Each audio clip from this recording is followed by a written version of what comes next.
لله رب العالمين والصلاة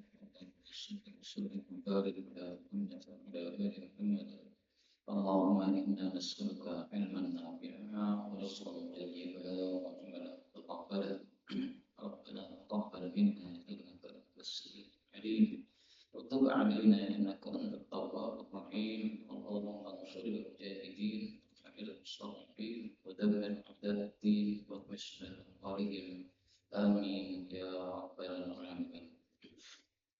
Alhamdulillah, kaum muslimin, rahimahumullah, kita lanjutkan pengajian hadis dari kita Umdatul Ahkam dan kita sudah sampai pada hadis 308, yaitu masih berkaitan dengan beberapa adab dari Abu Ayyub radhiyallahu anhu. Bahwasanya Rasulullah sallallahu alaihi wasallam bersabda, la yahillu halal al-yas'ar li muslimin bagi seorang muslim ayat jurah untuk menyingkiri, menjauhi, menjauhi akharu saudaranya sesama muslim fawqa di atas layalin 3 malam yaltaqiyani keduanya berjumpa fa yu'ridu hadha lalu berpalinglah si orang ini wa yu'ridu hadha dan berpaling pula orang itu saling melemah. Wa khairu ma yang terbaik dari keduanya adalah dari orang yang kita memulai bisa dengan mengucapkan salam. Kaum muslimin ini hadis ini menunjukkan bahwa sesama muslim itu harus bersaudara. Nah, karena harus bersaudara, maka tidak boleh saling menjuta. Menjutanya bagaimana? Yuk itu melintas ketemu di jalan seolah-olah dan ketemu yang sama. Orang-orang nggak lihat, padahal dari jauh saya nggak lihat, saya pakai. Tapi karena hatinya lagi nggak senang, akhirnya orang-orang nggak lihat. Paling mau seperti itu. Nah, itu dilarang oleh Islam kecuali hanya boleh 3 malam. Lebih dari 3 malam, kalau melengos dari pertama masih dimaafkan. Hari kedua dimaafkan, hari ketiga dimaafkan, hari keempat dosa, hari kelima dosa. Setahun tidak mau menyapa, dosanya setahun. Jadi hanya boleh 3 malam. Tetapi menurut para ulama, aturan ini berlakunya adalah apabila yang jurahnya menjurahnya itu adalah karena bab dunia, karena masalah dunia, bukan masalah agama. Kalau masalah agama boleh lebih dari 3 hari. Misalnya ada orang yang mabuk minuman keras, kalau dia tetangga kita harus beritahu jangan minum minuman keras, haram dosa besar. Masih nekat lah. Nah, akhirnya dia nyapa kita dengan diri supaya dia merasa bahwa dia terkucilkan dengan sebab minuman keras tadi. Nah, maka ini boleh sampai 4 hari, 50 hari boleh, karena babnya bab agama. Kalau dunia, gara-gara rebutan harta, rebutan membeli sesuatu, gesekan dalam masalah bisnis dan sebagainya, nah, maka seperti ini tidak diperbolehkan melebihi dari 3 hari. Kenapa 3 hari? Nah, ini kalau dipelajari rahasianya. Orang marah itu rata-rata 3 hari itu sudah reda. Jadi kenapa diizinkan 3 hari? Ini menunjukkan Islam adalah yang sangat sempurna. Ada orang marah, ya sudah, karena kamu marah, maka wajar kamu tidak mau ketemu sama dia. Tapi saya izinkan 3 hari. Karena mestinya hari keempat itu marahnya sudah. Dan dari sini kita ambil pelajaran juga bahwasanya kondisi seseorang yang berubah, apakah itu karena marah, apakah itu karena sedih, itu biasanya 3. Makanya para ulama berfatwa untuk mentakziah orang yang kematian kerabat itu hanya dibatasi 3 hari.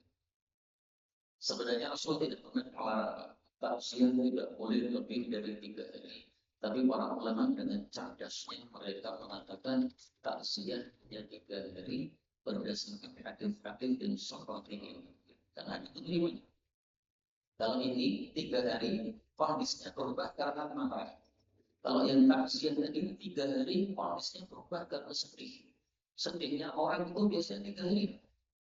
Hari keempat itu sudah mulai turun sedihnya. Nah kalau kita takziah lagi, sedihnya naik lagi. Padahal tujuan dari takziah itu supaya orang sedih tidak terlalu sedih. Nah dia sudah dari keempat sudah mulai turun sedihnya, kita datangi lagi akhirnya sedihnya naik lagi. Nah berarti takziahnya malah tidak fungsi. Padahal fungsinya takziah sebenarnya untuk melunakkan atau mengurangi rasa sedih orang itu.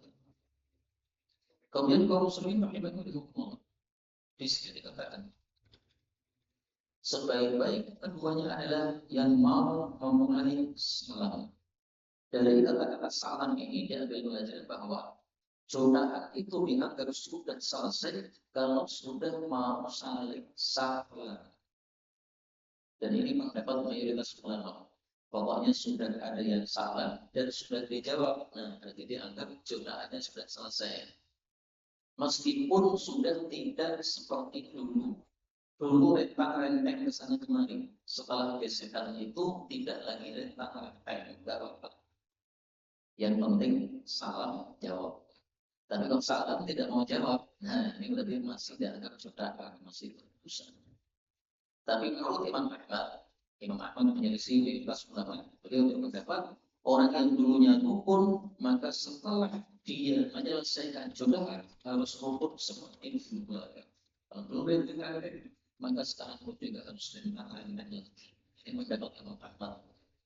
Kalau saya cocok pendapat mayoritas ulama. Karena kalau dulu renteng, kemudian harus renteng lagi, kadang-kadang masih susah nanti itu. Saya sebenarnya masih kurang nyaman sama orang ini, kadang-kadang tingkahnya. Tapi karena Islam melarang lebih dari 3, ya sudah saya tidak lebih dari 3. Tapi tetap namanya hati susah untuk diatur, ya kan? Nah, saya kalau harus ukur seperti dulu, ini sesuatu yang berat. Jadi bisa digabungkan bahwa pendapat ini kalau memang pengennya yang sempurna, kalau mayoritas ulama yang penting sudah mau menjawab. Kemudian dari hadis ini juga diambil pelajaran bahwa secara umum orang yang memulai Islam itu lebih utama daripada yang disalami. Saya tampilkan hadis yang lebih jelas meskipun dhaif. Iya sama.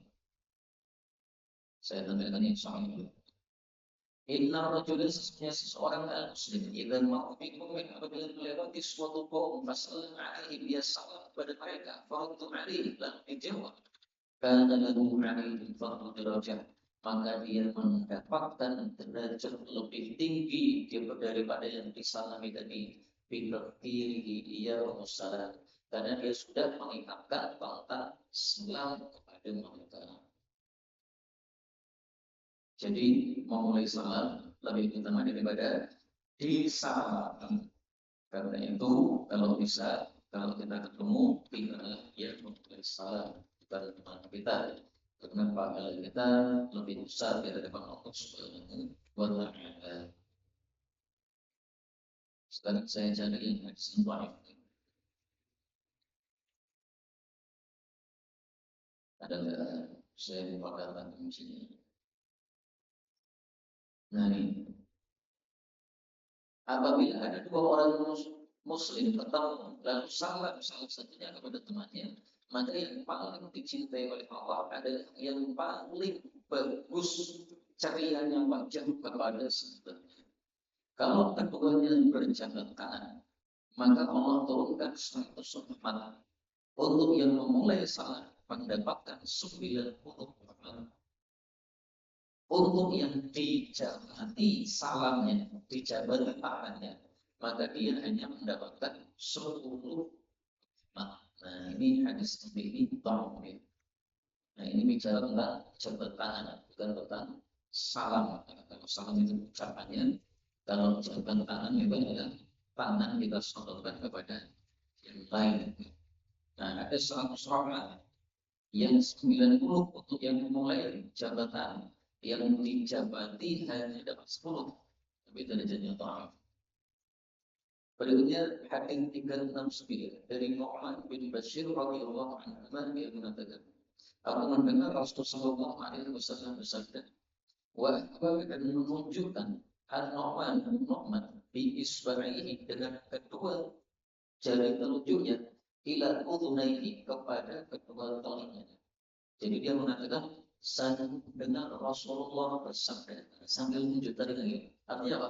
Betul-betul aku mendengar langsung, tidak lewat perantara ini. Apa kata Nabi? Innal halal sesungguhnya yang halal bayin jelas, wal haram yang haram bayin jelas. Wa bainahuma di antara keduanya musyarakatan kata-kata yang rancu. La ya'lamuna tidak mengetahuinya katsirun kebanyakan minan nasi dari manusia. Faman taqwa maka pada siapa yang menghindari asyubhat perkara-perkara yang rancu, faqad istaqbala dia sudah membersihkan lidinihi untuk agamanya, wa irdihi dan kehormatannya. Faman waqa'a dengan siapa yang terjerumus ke syubhat dalam perkara yang syubhat, waqa'a dan terjerumus ke haram dalam perkara yang haram. Kalau seperti penggembala yang ada penggembala halal iman di sekitar larangan yusyrik nyaris yang wafi dia masuk pada tanah larangan tadi. Anda ketahuilah bahwa ada sesuatu di kulit menyebut untuk setiap ajar iman pada tanah larangan. Anda ketahuilah bahwa innahimallahi dan tanah larangan yang Allah adalah maharimu keharaman. Ada ketahuilah bahwa inna fil jasadi dalam tubuh kita mudghatan ada segumpal darah, segumpal daging, sekerat daging. Idza salahat apabila bagus dan kita di salahat jasad kullu baguslah jasad semuanya. Wa idza fasadat dan jika rusak fasadat jasad kullu maka rusak jasad itu semuanya. Ala apabila wahiyal qalbu itu adalah hati. Kaum muslimin rahimahumullah. Hadis panjang dan hadis ini menjelaskan bahwasanya perkara itu bagi tiga. Ada yang halalnya jelas, ada yang haramnya jelas, ada yang abu-abu. Abu-abu berarti kita tidak begitu paham ini halal atau haram. Nah, untuk yang jelas halal mari diamalkan. Untuk yang jelas haram mari ditinggalkan. Untuk yang abu-abu tidak jelas supaya aman maka silakan ditinggal. Kenapa? Karena kalau sudah terbiasa yang abu-abu, lama-lama terbiasa kepada yang haram. Tapi kalau terbiasa hati-hati dari yang abu-abu, maka biasanya juga kepada yang haram dia menjauh. Sekarang kita kasih contoh apa contohnya al-halal begini. Halal itu jelas. Contohnya sampai Nabi Sallallahu Alaihi Wasallam beliau mengatakan al-halal ma ahallallahu fi kitabih. Al-halal yang halal itu adalah ma ahallallahu apa yang menghalalkan fi kitabih dalam kitabnya Al-Quran. Misalnya Allah mengatakan wa yuhillu lakum thayyibat. Allah menghalalkan untuk kalian makanan-makanan yang halal yang tidak mengandung sesuatu yang haram. Berarti jelas. Wal haram dan yang haram itu adalah apa yang diharamkan oleh Allah fi kitabih dalam kitabnya Al-Quran. Misalnya Allah mengharamkan al-khinzir babi, jelas disebutkan dalam Al-Quran khinzir babi haram, berarti jelas itu. Nah, contoh yang abu-abu yang musytabihat misalnya adalah perkara-perkara yang diperselisihkan oleh para ulama. Kita melihat fatwa ulama, ada yang mengatakan makruh, ada yang mengatakan haram. Nah, itu bagi kita jadinya musytabihat, rancu abu-abu. Karena ulama saja berselisih pendapat.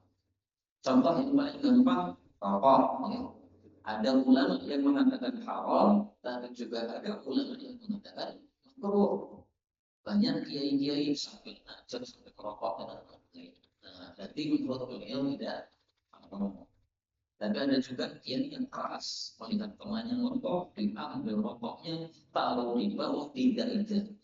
Nah, kiai keras seperti itu juga ada. Yang mengatakan haram, ada yang mengatakan makruh, ada. Nah, kita yang bukan ulama, jadinya kita mencuri. Ini sebenarnya haram atau makruh karena para ulama selisih pendapat. Nah, yang musytabihat seperti ini, yang seperti ini, kata Nabi tidak diketahui oleh kebanyakan manusia. Berarti kebanyakan manusia tidak tahu hukumnya, tapi ada sebagian kecil yang tahu. Sebagian kecil siapa? Yang adalah ulama-ulama yang tingkat ilmunya sudah tinggi. Ulama yang tingkat ilmunya sudah tinggi, sampai kuatnya ilmu, tidak ada perkara yang mengancam, tidak ada. Ditanya, dia yakin ini halal, ini halal, ini halal, ini halal. Jelas. Kenapa? Karena ilmunya sudah kuat, sehingga tidak ada yang mengancam bagi mereka. Bagi rata-rata kita, bukan ulama kita ini. Maksud saya itu bukan ulama, saya cuma ustaz biasa. Ustaz itu belum sampai derajat apa? Ulama yang boleh itu berijtihad seperti itu. Nah, untuk perkara yang sudah kita disuruh untuk menghindar supaya membersihkan untuk agama dan kehormatan kita. Membersihkan untuk agama artinya agama kita aman. Membersihkan untuk kehormatan artinya kehormatan kita aman. Gak ada yang ngerasain. Ada di rokok pasti ada yang ngerasain Pak. Iya, untuk jongkok, jos tidak bagus. Jadi kalau saya ajar sebelum rokok, ada yang rasanya kan, nah berarti kehormatannya tidak bersih. Dan kalau dia tinggalkan, maka kehormatannya bersih. Alias tidak ada yang mengunjing dia.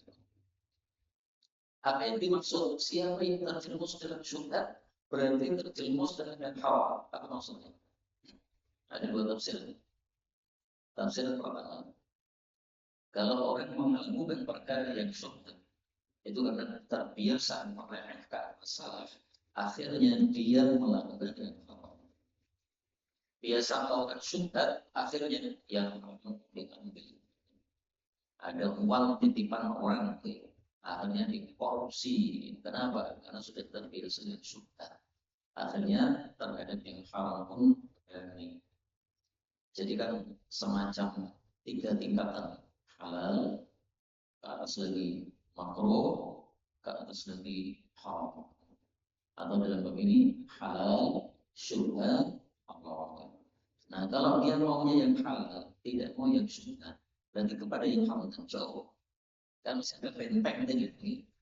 Dan kalau sudah terbiasa syubhat, nah jadi kurang salah pakai lagi, nah kepada yang ada yang terbiasa syubhat, dia mudah untuk terbiasa lama. Itu tafsiran pertama. Tafsiran yang kedua, siapa yang terjerumus pada syubhat berarti terjerumus pada haram. Kenapa? Karena perkara yang syubhat ini cuma ada kemungkinan dua kemungkinan. Kemungkinannya satu halal, kemungkinannya satu haram. Kita nggak tahu. Misalnya rokok tadi, kemungkinannya haram, kemungkinannya haram. Kita nggak tahu. Hakikatnya di mata Allah. Nah, nanti di akhirat Allah akan memutuskan. Ini putuskan ya. Rokok aku ngomong. Jadi sing kiai-kiai rokoknya dosa apa ya? Nah, bisa saja Allah mengatakan begitu. Bisa juga Allah mengatakan enggak, itu makruh. Jadi tidak sampai dosa. Kita nggak tahu hakikatnya. Nah, kalau hakikatnya nanti ternyata halal, berarti orang yang melakukan syubhat berarti melakukan yang halal. Apabila mempasi yang haram di mata Allah Subhanahu wa taala. Baik. Kalau kita melakukan semua syubhat, kemudian ternyata akhirat Allah tetapkan ini adalah syubhat haram, ini adalah syubhat halal. Nah, berarti dengan sebab kita melakukan semua syubhat tadi, kita sudah masuk ke dalam haram, yaitu pada bagian dari ya ternyata betul-betul haram. Itu usul dalam. Kemudian Rasul menggambarkan seperti penggembala yang berada di sekitar lapangan itu adalah tanah yang digunakan oleh para khalifah untuk menghidupi, untuk memberi makan kuda-kuda Cina dan juga onta-onta Baitul Mal. Ya, onta Baitul Mal mereka untuk makan kan dikasih pakaian khusus nih. Ini khusus untuk onta-onta jihad dan juga kuda-kuda jihad. Yang bukan kuda jihad yang milik personal jangan masuk ke sini, itu namanya hil. Nah, kalau kita bawa kuda kita ke sekitar situ, itu nanti begitu kita ketiduran, tiba-tiba kuda kita masuk anak-anak. Nah, mirip dengan yang sudah tadi, dengan terbiasa sudah lama-lama masuk kepada yang apa. Tapi kalau sudah ditinggalkan, maka lebih aman daripada yang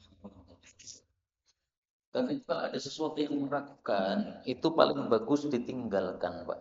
Contoh saya pernah ditanya, Ustaz, apa hukumnya beli motor bodong? Saya tanya balik, Anda sudah tanya kepada Ustaz yang lain atau belum?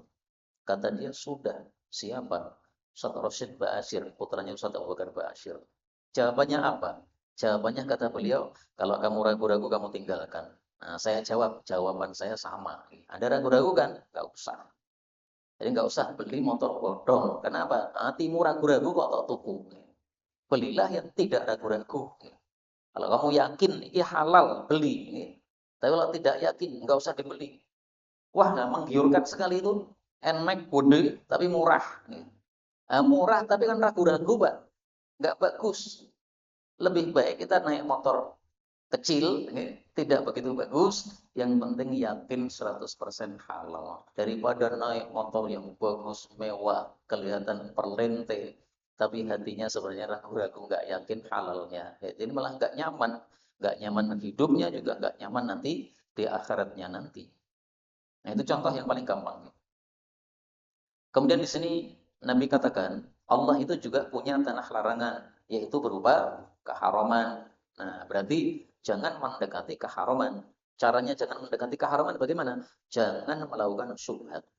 Karena gambarannya seperti ini. Ini tanah larangan, ini berarti yang haram. Ini tanah yang mendekati tanah larangan, ini yang syubhat. Nah, yang halalnya di sini. Jadi silahkan merumput di area sini. Jangan merumput di area sini karena nanti kambingnya akan masuk ke tanah larangan. Nah, maka maksudnya gambaran ya. Jangan melakukan yang syubhat karena akan lebih mudah melakukan yang haram. Kemudian Nabi menjelaskan gimana sih caranya supaya kita itu terhindar dari perkara-perkara yang haram. Caranya al-qalbu. Hatinya ini dibersihkan, Pak. Kalau hatinya sudah baik, bersih, insya Allah semua anggota tubuhnya ikut baik dan bersih. Berarti kalau anggota tubuh kita melakukan perkara yang haram, itu karena hati kita masih belum bersih. Ada orang bohong, mulutnya bohong, itu hatinya berarti kotor. Ada orang yang melakukan korupsi, berarti dia mengambil dengan tangannya ini harta yang haram. Itu berarti apa? Hatinya masih kotor. Karena itu, dua anggota tubuh yang paling penting pada tubuh manusia, yang pertama adalah hati, yang kedua adalah lisan. Dua-duanya itu sebagai pengatur untuk seluruh anggota tubuh yang lain. Rasul bersabda, khairun nasi, sebaik-baik manusia, dzul qalbil mahmum, yang punya hati yang bersih, wal lisanis shadiq, dan lisan yang jujur. Hadis riwayat Ibnu Majah sahih. Rasul Shallallahu Alaihi Wasallam juga bersabda, "Idza asbaha ibnu Adam, kalau manusia masuk waktu pagi, maka sesungguhnya seluruh anggota tubuhnya tunduk kepada lidahnya." Anggota tubuh ini mengatakan kepada lidah, "Wahai lidah, bertakwalah kepada Allah dalam masalah kami, karena kami hanya mengikuti kamu. Kalau kamu lurus, kami pasti lurus. Kalau kamu bengkok, kamu bohong, maka kami pun juga otomatis bengkok." Hadis riwayat Tirmidzi, derajatnya hasan. Memang mendhaifkan hadis ini, Pak. Tapi meskipun anggaplah dhaif, hadis ini sesuai dengan kalam Allah dalam Al-Qur'an. Allah mengatakan pada surat Al-Ahzab ayat 70, "Ittaqullaha wa qulu qawlan sadidan yuslih lakum a'malakum." Takwalah kepada Allah, berkatalah yang lurus, pasti Allah memperbaiki seluruh amal kalian. Di seluruh amal, dari kepala sampai kaki, total semuanya akan lurus, akan bagus, diperbaiki oleh Allah apabila lisannya bagus. Maka lisan ini inti, hati juga inti ya. Karena itu doa yang perlu untuk kita ulang-ulang adalah ya muqallibal qulub, wahai zat yang membolak-balik hati, tsabbit qalbi ala dinik, teguhkan hatiku di atas agamamu. Kalau ini dianggap kepanjangan doanya, ada doa yang lebih pendek. Allahumma, ya Allah, aslih, perbaiki qalbi, hatiku.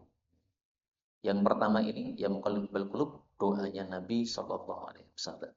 Yang kedua ini doanya ulama. Ada sebagian ulama mengulang-ulang doa Allahumma aslih qalbi. Ya Allah, perbaiki hati saya. Kenapa? Karena hatinya kalau sudah baik, pasti semuanya ikut menjadi baik. Demikian juga lisan, kalau sudah baik, pasti semuanya akan menjadi baik. Mudah-mudahan semua kita termasuk orang-orang yang hatinya bersih dan lisannya jujur. Amin ya rabbal alamin. Monggo, Ustaz.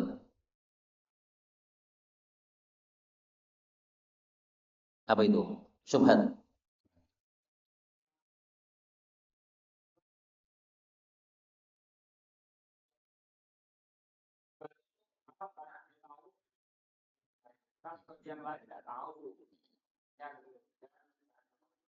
Iya. Jadi syubhat itu kata Nabi, la ya'lamuhu katsirun minan nas. Tidak diketahui oleh banyak manusia. Para ulama mengatakan berarti diketahui oleh sebagian kecil manusia. Jadi perkara yang syubhat bagi kita belum tentu syubhat bagi orang lain. Saya menganggapnya syubhat karena saya belum mempelajari secara detail apa saja dalil-dalil yang bicara masalah ini. Misalnya masalah rokok tadi. Saya belum mempelajari secara detail apa dalilnya yang mengharamkan, apa dalilnya yang mengatakan makruh. Saya belum mempelajari secara detail, Pak. Sehingga saya sendiri kalau ditanya, ya saya masih mengatakan ada dua pendapat. Tapi lebih bagusnya ditinggalkan. Saya tidak sampai mengatakan haram 100%. Enggak. Kenapa? Masih ada perselisihan. Tapi barangkali panjenengan ketemu dengan seorang kiai, ilmunya tinggi, dia mengatakan dengan mantap, haram 100%. Bisa jadi. Kenapa? Beliau sudah memahami dalilnya dengan sangat kuat. Sehingga bisa jadi apa? Tidak syubhat untuk beliau. Bisa dikatakan seperti itu tadi. Istilahnya apa? Subjektif ya. Tidak selalu penilaiannya sama. Apa itu? Apakah rumput-rumput yang liar di mana-mana halal ataukah tidak? Rasulullah bersabda, "An-nasu syuraka'u fi thalathin." Bahwasanya manusia itu berserikat di dalam tiga perkara. Tiga perkara salah satunya apa? Al-hashish, rumput. Jadi rumput yang liar, yang tidak ada pemiliknya. Itu dibuat oleh Allah syuraka. Berserikat manusia semuanya memiliki. Jadi siapa yang butuh silahkan ngambil. Tidak perlu minta izin. Misalnya, saya punya rumah, kemudian samping rumah saya ada kebun kosong. Pemiliknya ada sebenarnya, Pak, tapi nggak ngurusi. Akhirnya tumbuh rumput-rumput. Rumput ini tumbuh sendiri. Yang menumbuhkan siapa? Allah. Allah kasih untuk siapa? Ini kata Nabi, An-nas syuraka. Untuk seluruh manusia. Berarti kalau panjenengan punya kambing, ingin ngambil rumput tadi, tidak perlu telepon kepada pemilik tanah. Nggak perlu. Sudah diizinkan oleh Allah Subhanahu wa Ta'ala. Silahkan. Nanti kalau pemilik tanah marah-marah, itu berarti dia belum paham di sini. Kalau paham tidak akan marah-marah. Bahkan mungkin berterima kasih. Terima kasih Pak membersihkan tanah saya ya supaya tidak apa rumbun nanti banyak ularnya. Nah, ini dalilnya jelas Pak bahwasanya hukumnya halal ya karena oleh Allah sudah diserikatkan. Ini riwayat Abu Dawud derajatnya sahih. Jadi tidak termasuk yang syubhat ya, karena apa? Sudah dihalalkan oleh Allah Subhanahu wa taala. Berikutnya hadis 370 dari Abu Hurairah radhiyallahu anhu, Rasul sallallahu alaihi wasallam bersabda, "Laisa bukanlah asyadid orang yang kuat itu adalah bisurah, orang yang selalu bisa membanting lawannya, bukan itu yang paling kuat. Innama sesungguhnya dia adalah asyadid orang yang betul-betul kuat, sempurna kuatnya itu adalah alladzi yamliku nafsahu yang bisa menguasai nafsunya indal ghadab ketika dia marah. Muttafaqun alaih. Di sini Nabi bicara tentang hakikat, Pak. Hakikat orang kuat itu bukan orang yang kalau duel selalu menang, bukan. Kalau adu jotosan selalu unggul, bukan. Itu hanya kekuatan zahir. Adapun kekuatan yang hakiki adalah kekuatan batin. Marah muncul dalam hati, Semestinya orang tuh ngomong nggak karu-karuan, tapi dia biasa bisa menguasai dirinya, ngomongnya ditahan. Dia marah, pengennya itu ngambil gelas ini Pak, dipecah, pengennya. Ini. Tapi dia tahu ini gelas gak ada salahnya. Yang bikin marah ini orang ini, tapi bukan gelas ini. Ngapain gelasnya ditendang Pak? Kemudian apa pintu di apa lempar dan sebagainya. Apa salahnya? Nah, kalau bisa menguasai itu berarti orang yang kuat. Supaya kita bisa kuat ketika marah, Nabi sudah memberikan arahan. Beliau bersabda, "Fal yaskut." Idza ghadiba ahadukum, jika marah salah satu kalian, fal yaskut, diam. Karena kalau tidak diam, maka ucapan orang marah itu enggak teratur. Kalau enggak teratur, akhirnya marahnya bertambah-tambah. Tapi kalau dia tahan dengan diam, maka marahnya akan turun. Jadi seperti apa namanya tensi ya, ada yang naik, ada yang turun. Kalau diam tiba-tiba kan turun. Tapi kalau ungkapannya dikeluarkan, nah akhirnya semakin marah-marah dan semakin tidak terkaruan ucapannya. Ini hadis riwayat Ahmad, derajatnya sahih. Kaum muslimin rahimani wa rahimakumullah. Selain diam, bagaimana supaya kita bisa menguasai marah? Sebagian ulama mengatakan kalau engkau sedang marah, supaya bisa menguasai diri, caranya perhatikan dan diresapi fadilahnya orang yang menahan marah.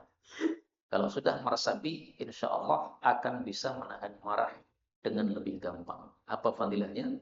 Rasulullah bersabda, "Man katama ghaiban," barang siapa yang menyembunyikan marah, padahal dia mampu untuk meneruskan marahnya tadi, maka Allah akan panggil di depan seluruh makhluk, disuruh memilih bidadari surga yang manapun akan dijadikan istrinya, terserah dia. Hadis riwayat Imam 4, derajatnya hasan. Jadi pas ada orang bikin marah kita langsung merem ini Pak. Bayangin bidadari surga paling cantik jadi istri panjenengan. Tiba-tiba marahnya hilang, guyu dewi. Guyu karena apa? Wah, aku tuh bojone bidadari surga. Kira-kira bisa nggak kita meresapi begini? Nah, ini adalah cara, salah satu cara yang disampaikan oleh para ulama kita rahimahullah ta'ala. Kalau Ustaz Somad mengatakan cocok atau tidak terserah, karena Ustaz Somad itu bukan nabi, pendapatnya dipakai boleh, tidak juga boleh. Kalau sedang marah, maka lihatlah di cermin betapa jeleknya wajah kita pas marah. Nah, maka insya Allah kita tidak akan melanjutkan marah karena berarti wajahnya tambah elek meneh. Berikutnya 371. Dari Ibnu Umar radhiyallahu anhu, Rasul sallallahu alaihi wasallam bersabda, "Adzilmu kedzaliman dzulumatun," adalah menjadi kegelapan-kegelapan yaumul qiyamah, besok pada hari kiamat. Hadis muttafaqun alaih. Kedzaliman itu ada tiga macam. Kedzaliman kepada harta, kedzaliman kepada jiwa, kedzaliman kepada kehormatan. Kezaliman kepada harta, misalnya melakukan korupsi, hartanya rakyat diambil, menzalimi harta rakyat. Kezaliman kepada kehormatan, menuduh orang, mencaci, mengejek. Kezaliman kepada jiwa, memukul, membunuh, dan sebagainya. Nah, semua itu masuk pada kata-kata adzulm. Kezaliman itu tiga macam tadi, semuanya menjadi zulumatul, kegelapan-kegelapan pada hari kiamat. Kegelapan maksudnya bagaimana? Ada dua tafsiran. Tafsiran pertama, ya betul-betul dia gelap nanti di akhirat, nggak punya sinar. Padahal di akhirat kita butuh sinar. Makanya Allah sebutkan dalam Al-Quran, orang-orang yang baik itu yas'anuhum baina aydihim, bahwasanya orang-orang beriman yang baik-baik berjalanlah sinar mereka di depan dan di kanan mereka sehingga mereka bisa masuk surga. Kalau nggak punya sinar alias gelap di akhirat, nggak bisa masuk surga. Karena kita ini di padang mahsyar. Kemudian surganya di sana. Itu harus melewati neraka dulu. Nah, nerakanya ini ada jembatannya. Jembatannya ini sangat gelap. Kalau tidak punya sinar, gimana bisa lewat, Pak? jembatannya lebih tipis daripada satu helai rambut, lebih tajam daripada pedang. Nah, bagaimana bisa melewati? Tajam, tipis, gelap gulita, tanpa sinar, gak mungkin. Nah, maka orang yang suka dolim itu nanti gelap di akhirat, akhirnya karena gelap tidak bisa masuk surga. Dia masuk ke dalam neraka. Itulah yang disebut dalam hadis yang lain, al-muflis, orang yang bangkrut. Bangkrut kenapa? Pahala salat ada, pahala puasa ada, pahala baca Quran ada, pahala hadir pengajian ada. Tapi dolimnya itu banyak sekali. Ngambil hartanya orang nggak dikembalikan, ya pinjam duit nggak balik, apalagi ya menipu orang dan sebagainya. Dolimi banyak orang. Akhirnya pahala-pahala dibayarkan untuk orang yang didolimi tadi. Pahalanya nol, akhirnya masuk neraka. Alhamdulillah min syarri dzalik. Tafsiran yang kedua, zulumat, kegelapan, itu maksudnya adalah kesulitan. Jadi orang Arab menyebut kesulitan dengan nama kegelapan. Panjenengan dalam kondisi yang sulit, nah, maka boleh panjenengan mengatakan saya lagi gelap ya. Padahal suasana terang, lampu di kamar menyala 100 watt, tapi kita lagi susah, ada kesulitan hidup. Nah, itu disebut dalam kegelapan. Istilah susah dengan nama gelap itu kita temukan dalam Al-Quran. Dhulumatil barri wal bahri. Surat Al-An'am ayat 63. Qul man yunajjikum min dhulumatil barri wal bahr. Katakanlah, siapa yang bisa menyelamatkan kalian dari kegelapan, maksudnya kesulitan-kesulitan baik di darat maupun di laut. Yang bisa menyelamatkan hanya Allah Subhanahu wa taala. Maka ketika sulit, sesulit apapun dalam kehidupan kita, mari kita kembalikan kepada Allah Subhanahu wa taala, pasti akan dibereskan oleh Allah Subhanahu wa taala. Kaum muslimin rahimakumullah. Karena itu, jangan sekali-kali berbuat zalim karena menyusahkan diri sendiri besok di akhirat. Di sini dikatakan besok pada hari kiamat. Pertanyaannya, kalau di dunia bagaimana? Kalau di dunia itu pun juga Allah akan membalas dia sesuai dengan kezaliman tadi berdasarkan hadis Nabi yang lain. Beliau mengatakan, babani mu'ajjalani, ada dua pintu, maksudnya dua perbuatan yang disegerakan hukumannya di dunia. Yang pertama adalah al-baghyu, berbuat zalim kepada orang lain, wal uququ, dan durhaka kepada orang tua. Jadi ternyata zalim itu hukumannya tidak di akhirat. Di akhirat susah, di dunia pun juga dibalas oleh Allah Subhanahu wa taala. Jadi tidak cukup di akhirat saja, Bang. Sehingga kata-kata di akhirat ini bukan berarti mengkhususkan ya. Khusus cuma di akhirat toh, di dunianya tidak ada masalah. Enggak, ya. Di dunia pun tetap bermasalah karena akan disegerakan hukumannya oleh Allah Subhanahu wa taala. Banyak kan cerita-cerita orang-orang yang menyiksa para ulama di penjara. Kemudian akhir hayatnya mereka yang menyiksa tadi dihukum oleh Allah Subhanahu wa taala. Ada yang akhirnya stroke, ya kan? Ada yang akhirnya gendeng, kentir, dulu menghukum, menyiksa para ulama di penjara. Akhirnya setelah itu tua. Nah, Allah kasih penyakit-penyakit yang tidak mengenai orang-orang yang seperti dia, yang sekitar dia. Itu karena disegerakan hukumannya oleh Allah Subhanahu wa taala.